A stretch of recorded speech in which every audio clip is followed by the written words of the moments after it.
Hero అయిందని ఆనాడు కాంగ్రెస్ పాలన మీద ప్రజా యుద్ధ నౌక గద్దరన్న చెప్పిన మాట అధ్యక్ష అందశ్రీ గారు ఉత్తరాన గోదావరి ఉప్పొంగి ఉరకనేమి దక్షిణాన కృష్ణమ్మ దర్జాగా పారనేమి నీళ్లు లేక నోళ్లు తెరిచిన బీళ్లను చూడు మా పల్లెలన్నీ బోసిబోగా తల్లడిల్లుతున్న తల్లి చూడు తెలంగాణ చుక్క నీళ్లు దేదేన దాన మా గోడు తెలంగాణ బతుకు పాడైన దాన అని అందశ్రీ గారు ఆనాటి కాంగ్రెస్ పాలన మీద రాసిన పాట అధ్యక్ష. మరో కవి జయరాజు గారు అధ్యక్ష, వానమ్మ వానమ్మ ఒక్కసారన్న వచ్చిపోవనమ్మా చేలల్ల నీళ్లు లేవు చెలకల్ల నీళ్లు లేవు నిన్ను నమ్మిన రైతు కళ్ళల్ల నీళ్లు లేవు అని చెప్పి మన జయరాజు గారు ప్రముఖ కవి ఆనాటి కాంగ్రెస్ పాలన మీద రాశారు అధ్యక్ష. అయితే అధ్యక్ష మరి ఈరోజు బీఆర్ఎస్ ప్రభుత్వం వచ్చిన తర్వాత ఈ రాష్ట్రంలో సాగునీటి లభ్యత పెరిగింది, చెరువుల నిండా నీళ్లు వచ్చినాయి, భూగర్భ జలాలు పెరిగినాయి, సాగు విస్తీర్ణం పెరిగింది, పంట ఉత్పత్తి పెరిగింది, చేపల ఉత్పత్తి పెరిగింది. ఇది నిజం అధ్యక్ష, ఇది రైతుల అనుభవంలో కూడా ఉన్నది అధ్యక్ష. ఈరోజు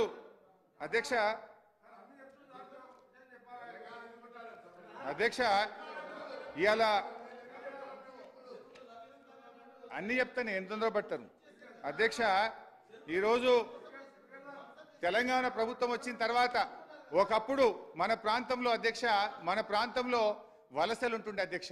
ఇవాళ మేము వచ్చిన తర్వాత చెరువులు బాగా చేసి ప్రాజెక్టులు బాగా చేసి నీళ్ళు ఇచ్చిన తర్వాత ఇలా వలసలు వాపసు వచ్చినాయి.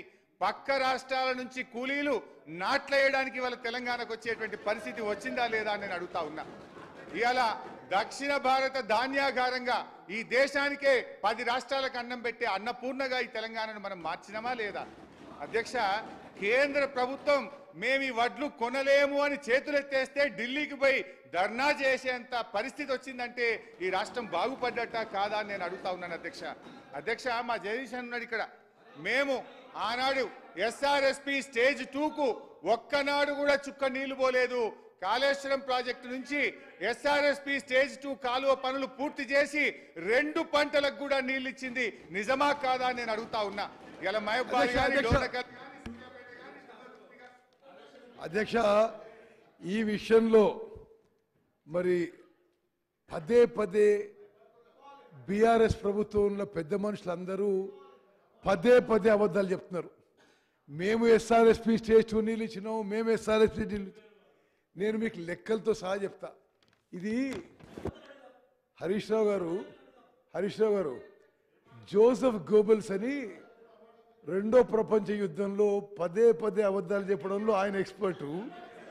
మీరు జోసెఫ్ గోబెల్స్